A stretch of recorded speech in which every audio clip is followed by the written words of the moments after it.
So reading Psalm 139. O Lord, you have searched me, and you know me. You know when I sit, when I rise. You perceive my thoughts from afar. You discern my going out and my lying down. You are familiar with all my ways. Before a word is on my tongue, you know it completely, O Lord. You hem me in, behind and before. You have laid your hand upon me. Such knowledge is too wonderful for me, too lofty for me to attain.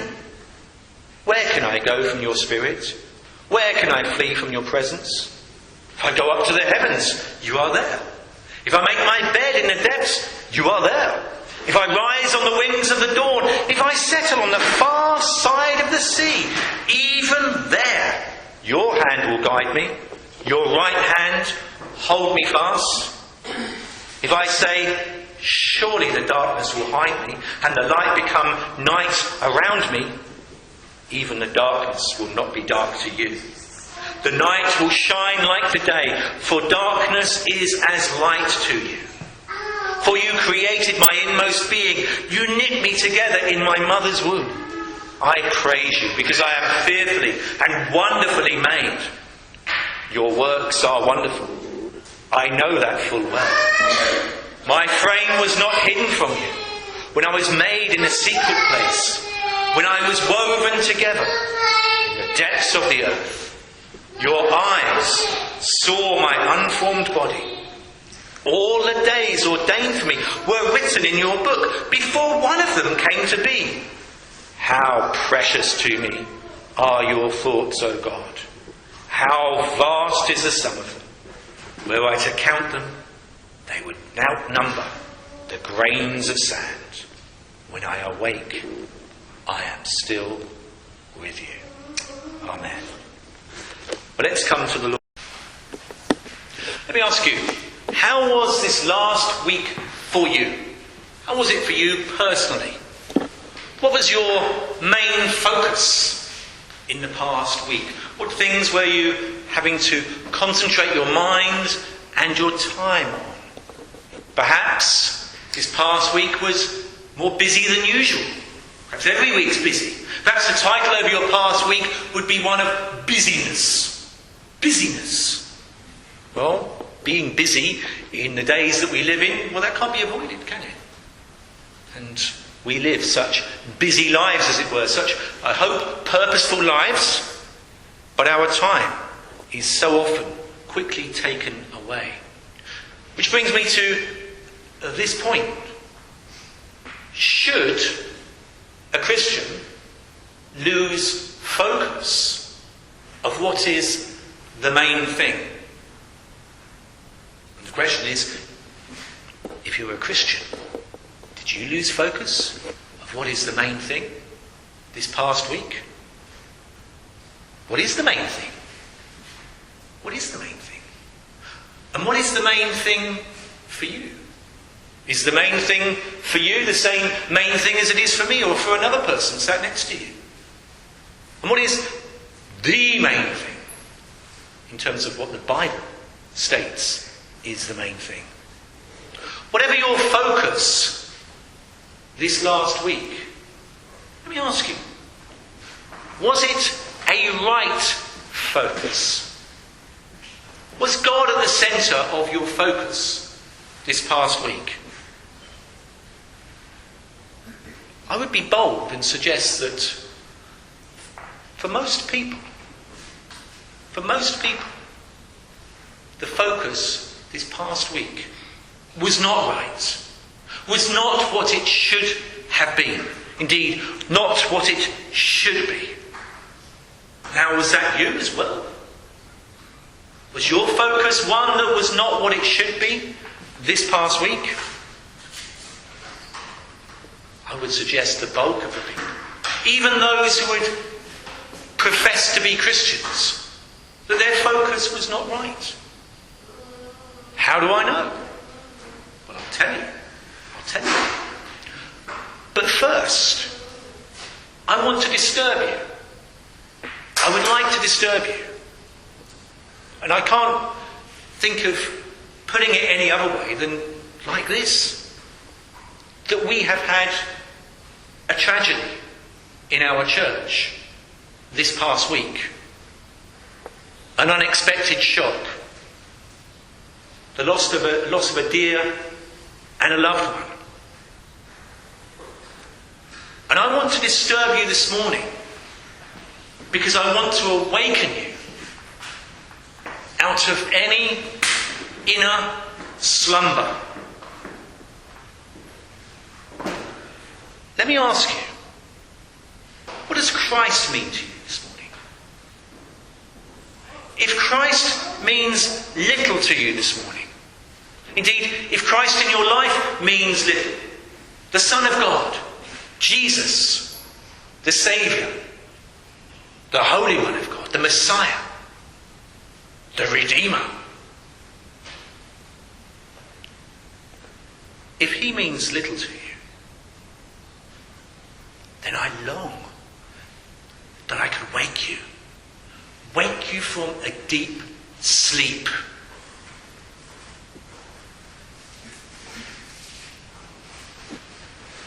But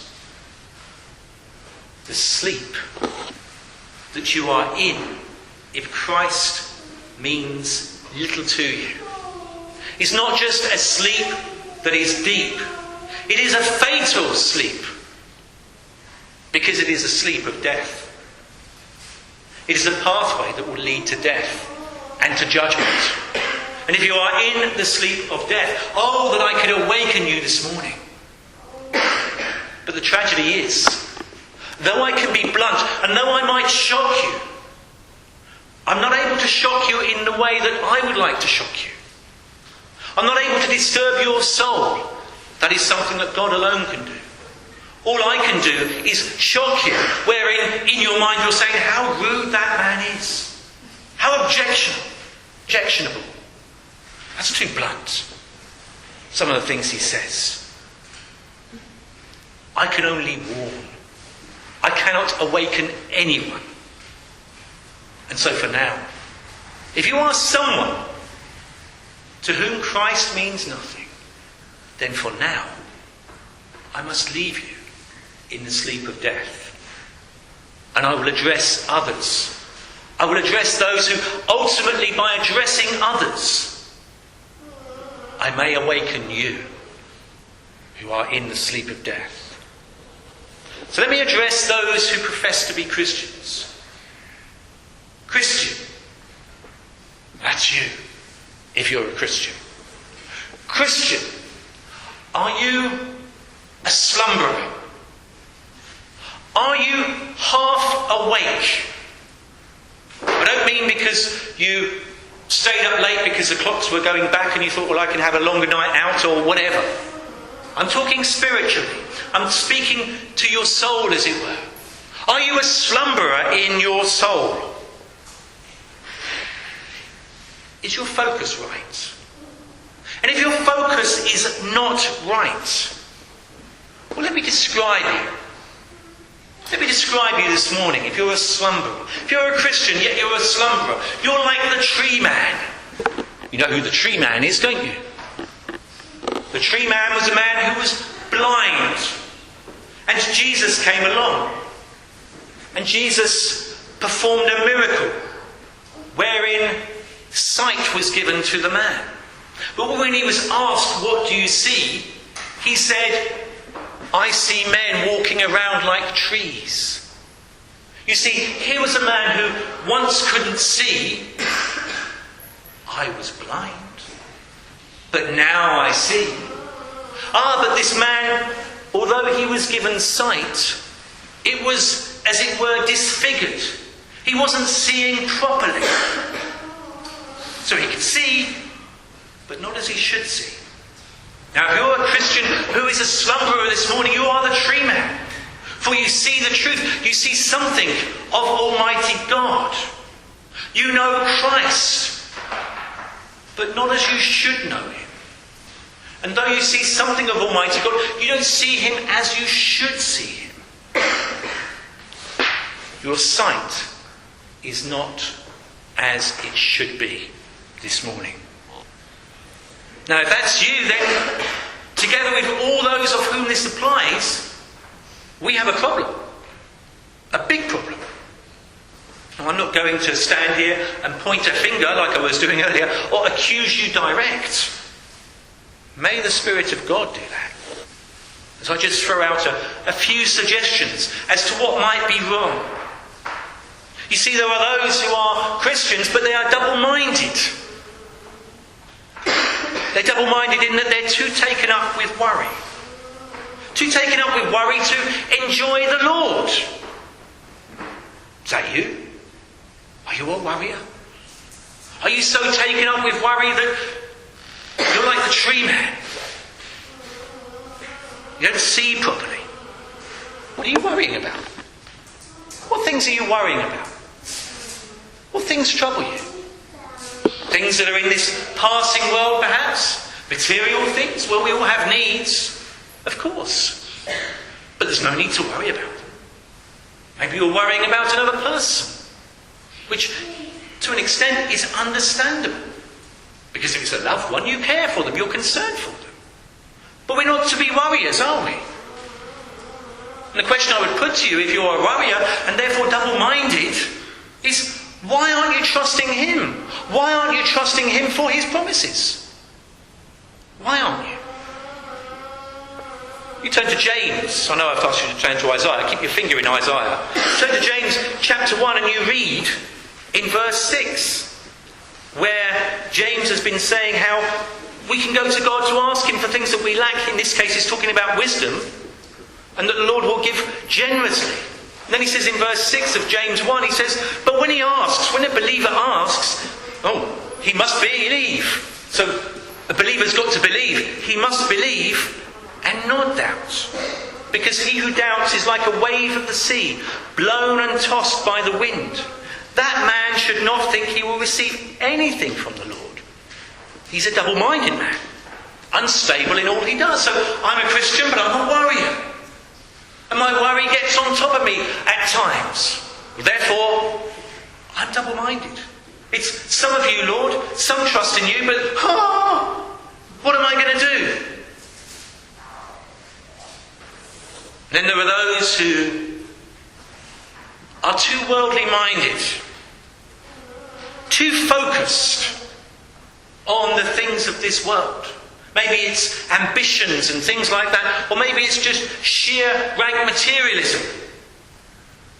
But too worldly, too much of a worldly mindset. Is that you? Is that you? Are you worldly minded? Are you double-minded in that way, let's suggest? You know what Jesus said, don't you? He said how no one can have two masters. You can't be devoted to two masters. And he went on to say, you cannot serve both God and, the NIV says, money. Mammon. Mammon. The god of materialism. Two heads. Double-minded again. Worldly-minded.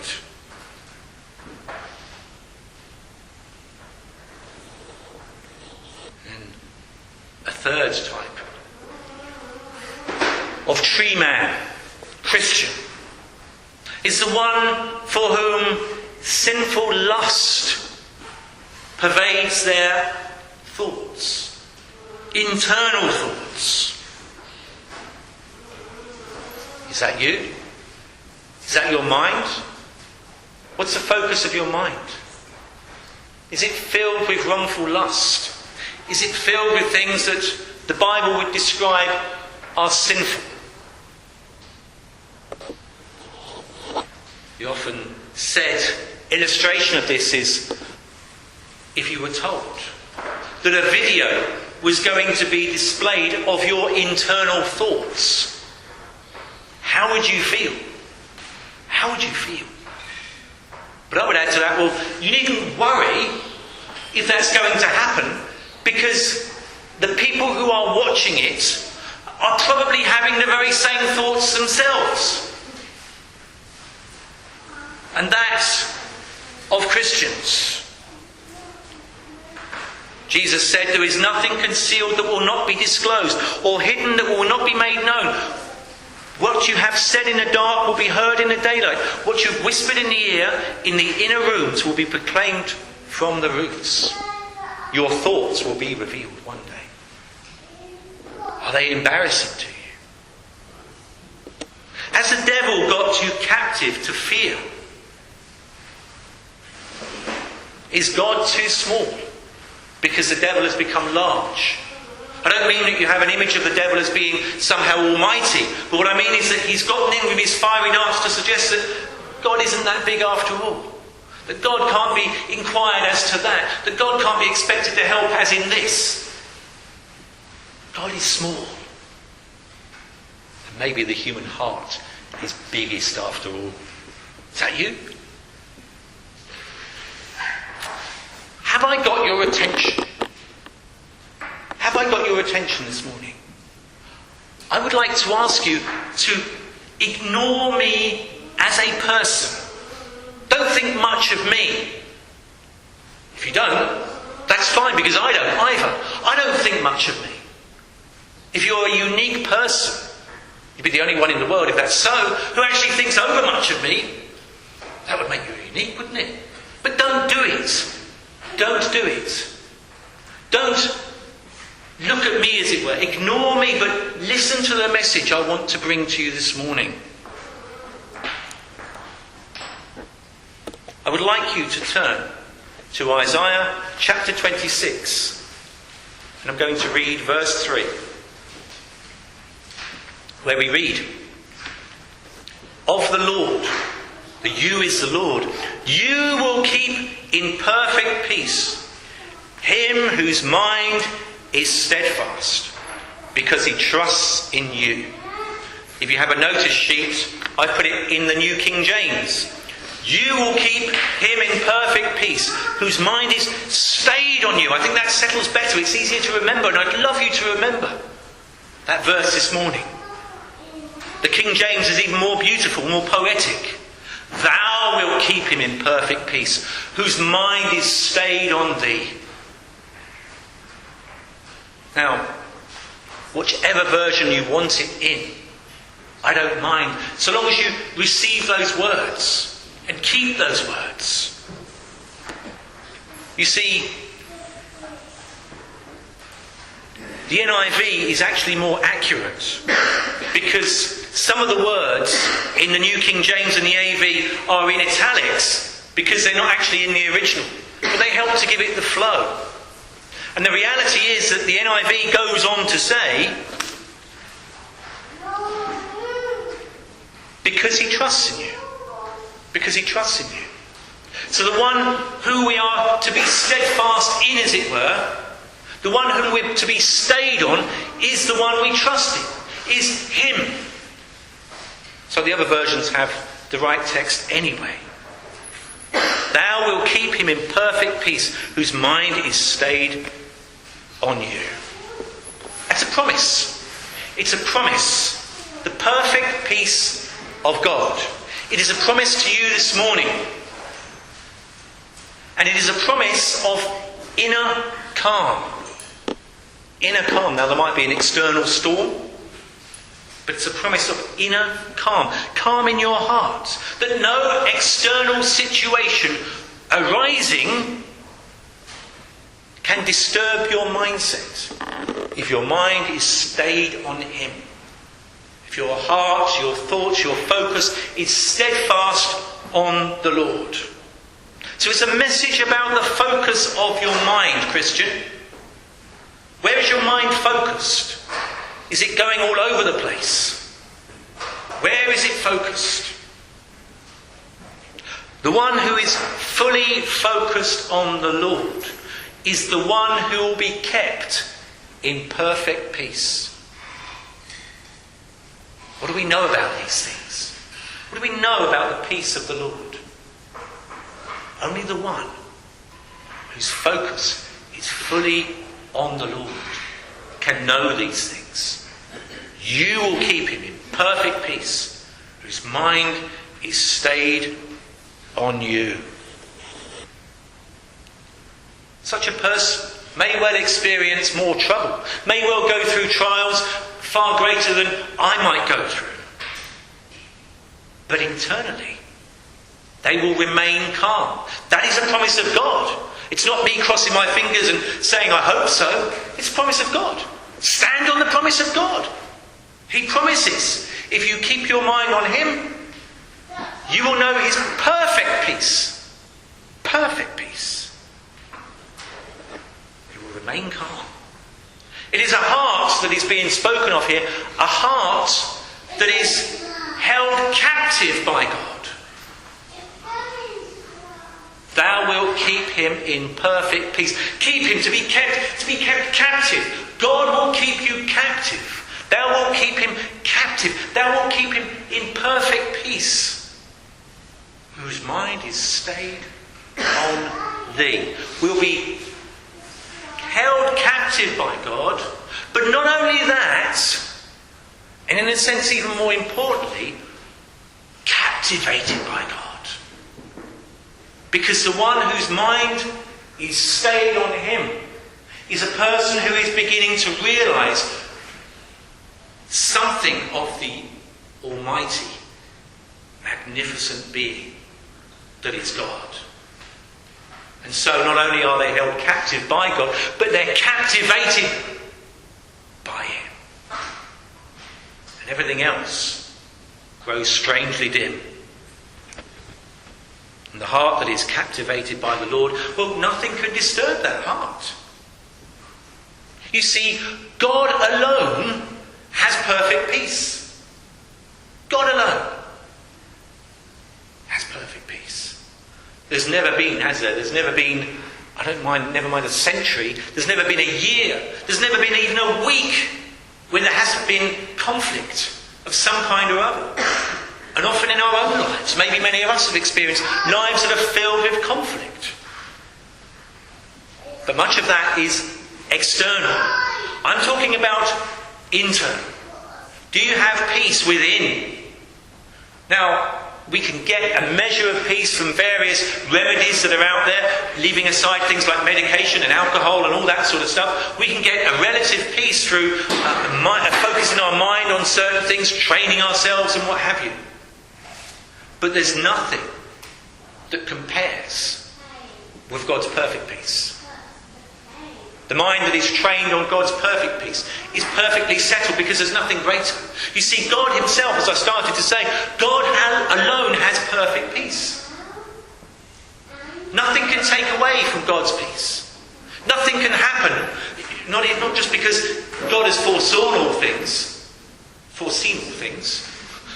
not just because of that, but because God in his being, in his person, he's complete. Nothing can add to him. Nothing can take away from him. He is the unique being who has and knows perfect peace.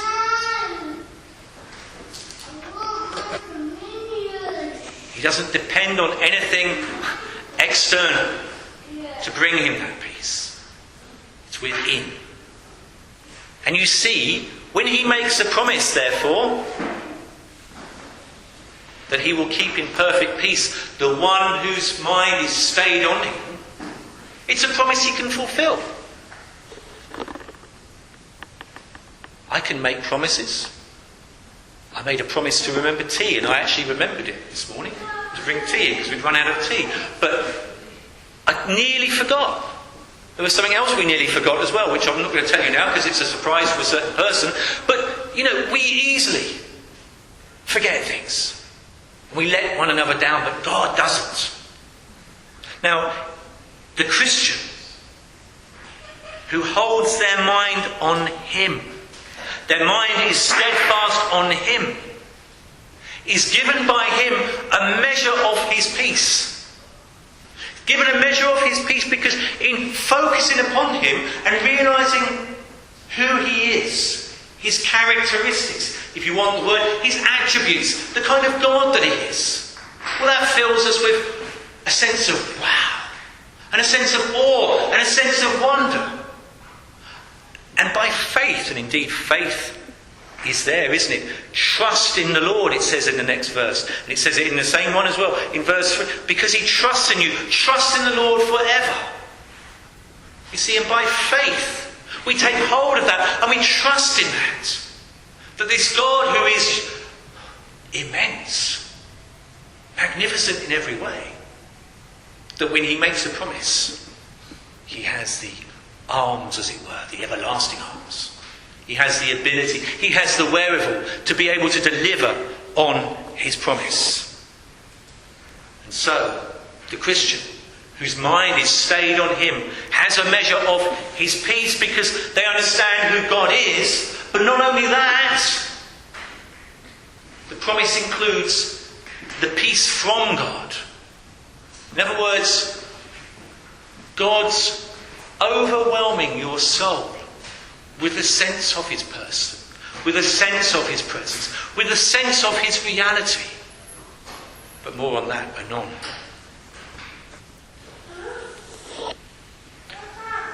If your focus last week was like the tree man, distorted focus, you're a Christian. And like the tree man, you saw things. So you saw something of God. And that was pleasing to you, no doubt, and a blessing and a cause for you to seek to worship him. You saw something of God. You looked, as it were, in your life a while for him. In other words, you sought him in prayer. And maybe you sought to see him in your daily life. But then, all too quickly, you see the busyness of life. All too quickly, you settled into normal, mediocre living. And troubles came, and they threw you. And they'll throw you again. Because it's only the one whose mind is stayed on him who will have that perfect peace. It doesn't mean to say you won't have troubles, you'll have more troubles. But how much better to be able to deal with those troubles with an inner peace and a calm than an outward appearance of what's going in, an outward panic, because there's panic in the heart. So we have the perfect peace of God. And I want to suggest this to you at two levels. And the first level is this, level 1, is peace of God that is perfect. Prepare well, and you will do well. That's become for me, this last week, I'm trying to make it a kind of a saying that I keep up here. Prepare well and you will do well. Prepare badly and you can expect the consequences. So for example, if someone's a teacher and thinks, I'll just wing it as I do my lessons, they'll very quickly maybe find that they're struggling. Particularly if it's something where people are going to be cross-examining them. Maybe you're a university lecturer. And you've got a new topic to lecture on. And people are going to be asking questions about that. And you haven't researched. You're very quickly going to come undone, aren't you? If the Chancellor of the Exchequer was to hold his red box up on that budget day and not have prepared his speech, he wouldn't be the Chancellor for very long. Some would say that might be a good thing, but I'm not getting into that. If our Prime Minister went to Prime Minister's questions on a Wednesday and hadn't been briefed beforehand as to the kind of questions that he might be asked, he could be in all sorts of trouble and very quickly embarrass himself. That would be quite a sight, wouldn't it? Some of you might be pleased by such an experience. But I put that to you because bring it to your own life. You need comfort. You're going through a tragedy. You're sorrowing. You're taking part in something new, a new endeavour, a new way in your life.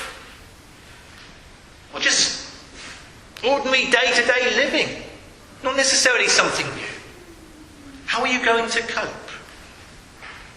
You see, prepare well. Do well. Start the day with the Lord. I don't know if you do that. I know many of you do. Perhaps most of you do. And even if all of you do, that's wonderful. But let me reinforce it. How important it is to start the day with the Lord. Now this is not a good luck charm, that if you forget to do it, oh dear, things are going to go badly and what have you. It's not like that. It's about focus. You will keep him in perfect peace, whose mind is stayed on you. How do I get my mind on him? By preparing myself. I come before him in the morning. I come before him when I rise, so that I prepare my day with the Lord, so that as I go into the day, he is with me. Prepare well, and you will do well. The Lord will be with you. But not only will he be with you, your mind will have a greater sense of that awareness, and your mind will have been pre-prepared with a focus, so as to react as a Christian, so as to react how you should, so as to be able to say, hang on, whoa, a peace is within, you see. And I can stop, and I don't go hell for leather into the particular thing. I prepare myself. I begin with the Lord. I set my mind on him. I seek him at the beginning of the day, not midway through the day. And when you're attacked in the course of the day, however that be, whether that be the devil's attack, whether that just be confrontation, human at a human level, as it were. Well, we're in a spiritual war. You will be knocked. You will get times where you're knocked. And indeed, some of us, most days perhaps, experience that. In such times, when we are attacked, when we are knocked, then, as it says in the last part of that verse, trust is the key. Things are all going wrong. Trial upon trial. Yet when trial comes, what am I doing? My mind is stayed on him. And so I trust that, Lord, though this is something difficult, and I don't know at this point how to cope with it, Lord, I trust in you. Because you are the all-seeing God. And you are the all-powerful God. And you are indeed in control of all things. And I just commit to you this difficulty, Lord. And I go on my way in peace. Same as in uncertainty. It's uncertain to me, Lord, as to what to do. It's uncertain to me, Lord, as to what's going to happen. And I find, Lord, that fear is welling up within me. But Lord, I trust. I trust in you. I believe. Help my unbelief, Lord. I trust in you that you will, because you know my uncertainty, and you know the situation, nothing is uncertain to you. I trust that you will use it to bring about good, because all things work together for good, for your people. In the same way, fighting fear. Fear grips. And fighting fear, you have to fight it. Don't give in to it. Fight it. Fear grips. Mind that's stayed on him is able to draw strength and gain back peace. But then, of course, things happen that are perhaps take away that focus. Sudden attack, as it were. Let me introduce you to the 3 R's. Think of a general of his army, and there they are, they're bivouacked in a field, they're camped there, and unexpectedly an enemy launches an attack on them, an offensive. And they're taken aback by this, and they're put into disarray. And the captain or the general has 2 choices. He can either say, charge back at them, go for it. But everyone's all over the place. Or he can say, let's retreat. Let's retreat. What does he do? He looks at the situation and he very quickly weighs it up and he says, the best thing to do here now, because we're in disarray, is to retreat. And so there's you, at a spiritual level now, Christian. It's a spiritual warfare that you're in. It's a similar kind of thing. And something's happened. And maybe it's a confrontation. And if you're an aggressive person naturally, then the natural reaction is to charge back. And if you're not, then the actual reaction is to be timid. And to give in where perhaps it wouldn't be right to. What's the best thing to do? Surely the best thing to do is to retreat from the situation. To retreat from the situation so that you can gain yourself time to regroup, as it were. I'm thinking of an army, but regroup. In other words, get your mind away from that panic, away from that situation, and regroup in order that you can refocus. Refocus on the Lord. So when I say retreat, what I mean by that really is just get away from that situation. Otherwise, lest you do things that you'll regret. that will either embarrass you or dishonour the Lord, for you're being over-aggressive in your response. Retreat. But regroup. In other words, settle your mind down with prayer and refocus. Refocus on the Lord. And then charge. But then you can, in a sense, probably as a forethought, reevaluate the situation, can't you? And think, well, this is the best thing to do.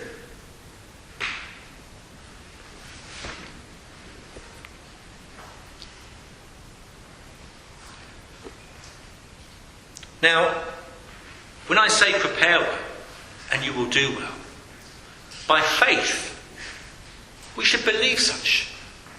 We should believe that when we prepare well, the Lord will be with us in that. And the Lord will bless us in our daily lives in that way.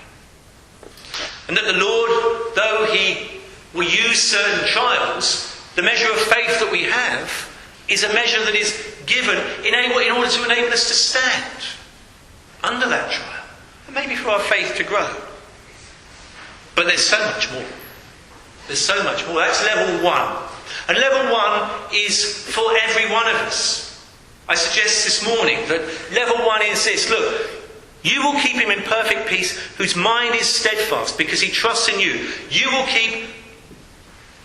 keep him in perfect peace whose mind is stayed on you. Stayed on you. Prepare the day with the Lord. Focus your mind on him prayerfully and reading his word and seeking his peace to guide and guard, in other words, be with you throughout the day. That's the ordinary level, as it were. That's level 1. My 3 R's are a suggestion. You might be able to apply that in a better way or look at it in a better way, a different way. I don't mind, but, we should be seeking to be God's people in our living, our daily living. And that is a witness to those around us. When they see us all flustering around and squawking like a headless chicken or something like that, what does it say? What does it say of our faith? Prepare well, you would do well. But now there is so much more. So much more. And that I could engage every heart here. That I could speak to every one of you. And that every one of us would be challenged by this part of the message and take this away. It is this, level 2. It is the heart that is enlarged by the Lord. The heart enlarged by God. We sometimes talk, when we talk, some of us, about our understanding of church history, of people from the past, and we talk about a certain person, and we say, that one was a giant of a Christian. By faith, they did such and such. You've got the hall of faith, haven't you? Hebrews 11. And they're giants. Men and women that are listed there, they're giants compared to us. But what was it that made them so? What made them giants? Well, I know it's God, ultimately, but what made them giants? Some of them were greatly gifted. Undoubtedly. But it's not that, because many people have been greatly gifted, and you can quite easily abuse a gift, can't you? And sadly, tragically, there are those who have been greatly gifted and they've abused that gift. And they've fallen into the swamp of pride or something equally bad and sinful. So what is it? What is it that made these giants of the past the giants that they were? What is it? Well, I would suggest to you that it's a heart enlarged by God. A person who has gone on from the ordinary and has seen a new vision of Jesus. A person who has known an inner reality of God beyond what is the normal Christian experience. And I'm not talking about some sort of feeling that we can somehow drum up through getting ourselves excited. That can happen. But that's just human emotion. The heart enlarged by God. What happens is the God who is real becomes more real.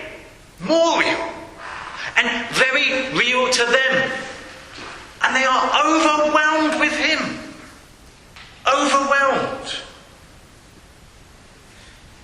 Thou wilt keep him in perfect peace, whose mind is stayed on thee. You see, this is just, to me, a lot of what I'm saying now, you could say it's just hot air.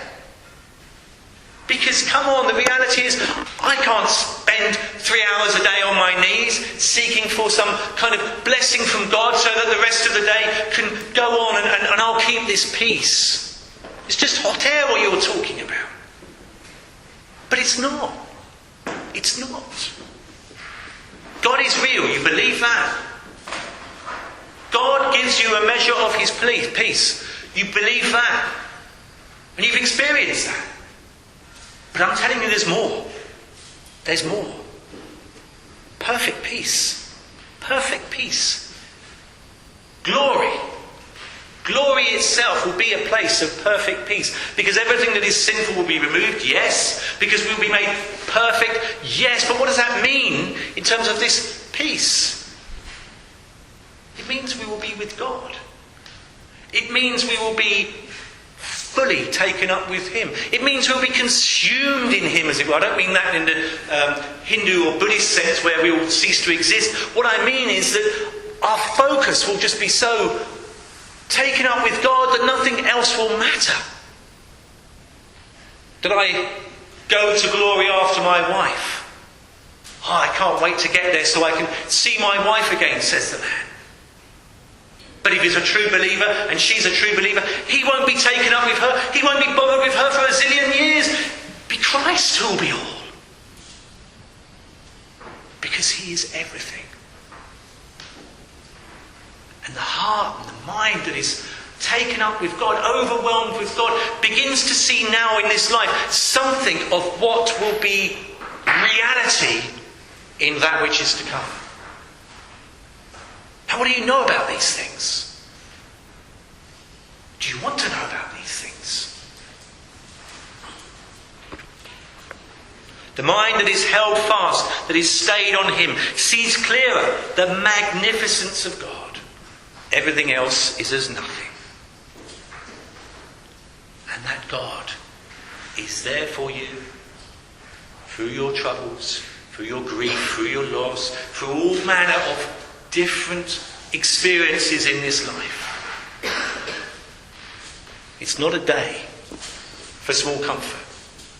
We've been living in times of small comfort. I don't think it's a day for small comfort. I think it's a day for saints everywhere to begin to rise up, or actually to fall down, to be on their knees and seeking for something more from God. Because I don't know about you, but I've had enough. I've had enough. And I'm not saying that in any way disrespectful to the Lord, or he's done so much for me, but I've had enough with me. That's why I said to you before, if you don't think much of me, well, neither do I. I've had enough of me. I don't want my gaze to be taken off of me. I don't want it to be on you either. I want it to be on him. On him, and him alone. Think of those who are in the sleep of death. Think of them. You bring the gospel to them, and there's no response. They have no interest. It has no impact on them, and they have no sense of God. Why is that? Well, it's the sleep of death, isn't it? You can't wake something that's dead. You can slap a dead man, but he won't respond, will he? It's the sleep of death. What do they need to see? What do they need to see? Says a brother, they need to see their sin. They need to be made aware of how sinful they are and how vile and how despicable in God's sight. Well, they need to know they're sinners, to be sure, yes. But that's not what they need. What they need is to see God. When they see God, then those other things come into place. The moment someone sees God, and then they gaze down and see themselves, oh my, I'm in trouble. I'm in trouble. Now I see my sin. You see, the problem we have is we're trying to show people their sin. They don't see it. They have no interest in it. We're trying to, in a sense, show people God in that somehow. But we're doing it on level 1. We've seen God, we've seen something of him, but we're operating in level 1. It's days where not much happens because not many people are interested. Because God is not big, God is small. Level 1 experience. It's not a day for small comfort though. We need to rend the heavens. Well, we can't rend the heavens. We need to seek the Lord who can rend the heavens, for him to come down and make this a day of great things. The question for us is, Lord, how can we show you to a needy world that has no ears? How can we show you to a needy world that is in the sleep of death? And the answer is that we need to see him. We need to see him for ourselves first. And until you and I begin to see him, nobody else is going to see him. A little one here, a little one there maybe. God graciously is working. He will always work. He will always build his church. But until you and I begin to really see him, we will not have an impact. So let me ask you, as I try to draw to a close, let me ask you, how magnificent is God to you? How magnificent? Could you not catch a vision this morning? Could you not take up a sense of urgency of our day? I could spend ages, but we've done it many times in sharing these things, the state of our world, the state of churches, and the state of our own lives and these kinds of things. You know the criteria. Do you catch the vision? Do you catch it? Do you desire it? Is it possible? Is it possible? Well, it's the promise of God, isn't it? Thou wilt keep him in perfect peace whose mind is stayed on thee. It's a promise of God. We need a larger view of God. A larger view. You see, there's more to the Christian life than you or I know or experience. So much more. I've already said we shall have it in glory. But we can taste now. We can begin to taste now and prepare ourselves for that which is to come now. And his glory upon a believer does that. I've read you testimonies of some of those giants and some of the experiences they had with God. They were transformed as a consequence. And that's what we need. Only we must reach out. We must reach out, we must seek him. We must tell him how urgently we need him. How desperately we need him. And we must show him that we truly do need him. By not letting him go. By not letting him go. Pray, believing his promise. And if you don't believe the promise, take up a scripture. Take up that man who came to Jesus and said, Lord, I believe, help my unbelief. And his son was healed. He had a little bit of measure of belief. You believe that God can do these things, don't you? There's a little bit of faith. Lord, I believe you can do these things, but oh Lord, I don't quite have faith to believe that you're going to. Help my unbelief, Lord. Help my unbelief. Give me an urgency. Give me a sense that you really are going to. Begin a new work in me, Lord, in this way. Show me that you really are going to do something, Lord. I can catch hold of that. You see, I have to say, you read of times of revival, and what happens is you have people, one or two, a few maybe, and they've got this, they've caught a vision. They can't let go of it. They won't let go of it because God has come to them and implanted that within them, the seed in them of this vision. Of a glorious new day. A day of heaven, but on earth. Catch the vision. Catch the vision. It's for now, isn't it? Isn't this the age? Isn't this the day when the Lord will come in his glory and bless and build his church? Seek him. Seek him. Seek him. And go on seeking him. Ask him, and go on asking him. Plead with him, and go on pleading with him. And don't stop seeking him until he comes. Don't do that. Don't let that happen. In a day of spiritual decay, only such a view, only such a vision will do. You will keep in perfect peace him whose mind is steadfast, because he trusts in you. Trust in the Lord forever, for the Lord is the rock eternal.